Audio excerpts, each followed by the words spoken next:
Hi all welcome to football arena. Round of 32 മത്സരത്തിൽ ബ്രസീലിന്റെ എതിരാളികൾ ജപ്പാനാണ്. വരുന്ന തിങ്കളാഴ്ച രാത്രിയാണ് ജപ്പാനും ബ്രസീലും തമ്മിലുള്ള മത്സരം നടക്കുക. ഈ മത്സരത്തിൽ ബ്രസീലിന് ജപ്പാൻ വെല്ലുവിളി ഉയർത്തും എന്നാണ് പ്രതീക്ഷിക്കപ്പെടുന്നത്.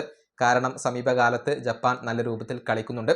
ഏതായാലും ജപ്പാനെ മറികടന്നു കഴിഞ്ഞാൽ പിന്നീട് ബ്രസീലിന്റെ മുന്നോട്ടുള്ള വഴിയിൽ ഏതൊക്കെ എതിരാളികളെ നേരിടേണ്ടി വരും, അതിൻ്റെ സാധ്യതകൾ നമ്മൾ പരിശോധിക്കുകയാണ്. പ്രത്യേകം എടുത്തു പറയുന്നത് ഇത് കേവലം സാധ്യതകൾ മാത്രമാണ്. ഇതിൽ ചിലപ്പോൾ മാറ്റങ്ങൾ സംഭവിച്ചേക്കാം. ഏതായാലും പ്രീ ക്വാർട്ടറിൽ ബ്രസീലിന്റെ എതിരാളികൾ ആരായിരിക്കും? അതിൻ്റെ ഉത്തരം ഐവറി കോസ്റ്റ് അതല്ലെങ്കിൽ നോർവേ എന്നാണ്.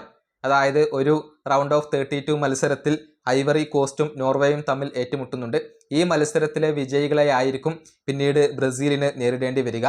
രണ്ട് ടീമുകളും മികച്ച പ്രകടനം നടത്തുന്ന ടീമുകളാണ്. നോർവേ നല്ല രൂപത്തിൽ ഗ്രൂപ്പ് സ്റ്റേജ് മറികടന്നവരാണ്. അതുപോലെ തന്നെ ഐവറി കോസ്റ്റ് മികച്ച പ്രകടനമാണ് ഗ്രൂപ്പ് സ്റ്റേജിൽ നടത്തിയത്. 2 വിജയങ്ങൾ അവർ സ്വന്തമാക്കിയിട്ടുണ്ട്. ജർമ്മനിയോട് പൊരുതിക്കൊണ്ടാണ് ഐവറി കോസ്റ്റ് പരാജയപ്പെട്ടിട്ടുള്ളത്.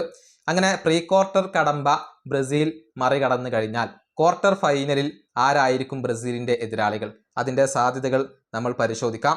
ഇംഗ്ലണ്ടിനെ ലഭിക്കാനുള്ള ഒരു സാധ്യത അവിടെയുണ്ട്.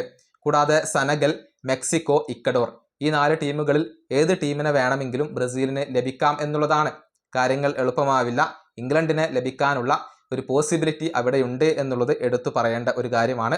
ഇതെല്ലാം മറികടന്നുകൊണ്ട് ബ്രസീൽ സെമി ഫൈനലിന് യോഗ്യത നേടിക്കഴിഞ്ഞാൽ അവിടെ അർജന്റീന വരാനാണ് ഏറ്റവും കൂടുതൽ സാധ്യത.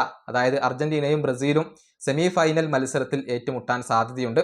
അങ്ങനെ സെമി മറികടന്നു കഴിഞ്ഞാൽ പിന്നീട് ഫൈനലിൽ ഫ്രാൻസോ അതല്ലെങ്കിൽ സ്പെയിനോ വരാനുള്ള ഒരു സാധ്യത അവിടെയുണ്ട് എന്നുള്ളതാണ്. ചുരുക്കത്തിൽ ബ്രസീലിനെ സംബന്ധിച്ചിടത്തോളം കാര്യങ്ങൾ അത്ര എളുപ്പമല്ല. ഓരോ റൗണ്ടിലും നല്ല നല്ല എതിരാളികളെ അവർക്ക് നേരിടേണ്ടി വരും എന്ന കാര്യത്തിൽ സംശയങ്ങളൊന്നുമില്ല. ഈ വീഡിയോയുടെ അവസാനിപ്പിക്കുന്നു. അടുത്തൊരു വീണ്ടും കാണാം.